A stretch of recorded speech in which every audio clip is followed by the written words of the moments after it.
Today's featured car of the day is a 1960 Cadillac Series 62 convertible. And this one I filmed at my local classic car cruise night in San Diego, California.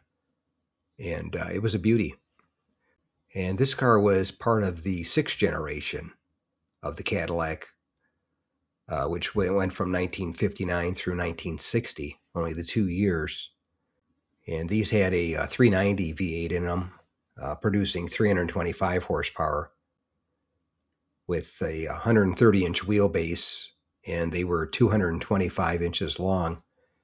And as far as production numbers go, in 1960, Cadillac sold a total of 142,184 vehicles, and approximately 14,000 were the convertibles.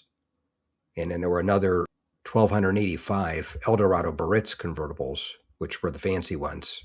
I think those were $7,400 new, the base price. So they didn't make too many of those at that price. But as far as the 59 convertibles, they made 11,130.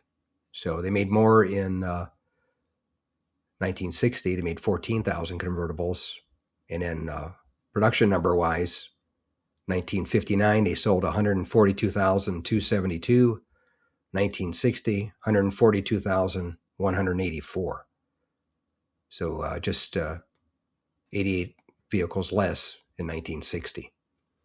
But anyway, that's today's featured car of the day, a 1960 Cadillac Series 62 convertible that I filmed at my local classic car cruise night in San Diego, California. Thanks again for watching. I appreciate it.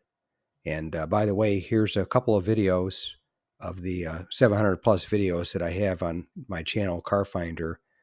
This will take you over to my page, and you can take a look at any of the videos that are there that look good to you.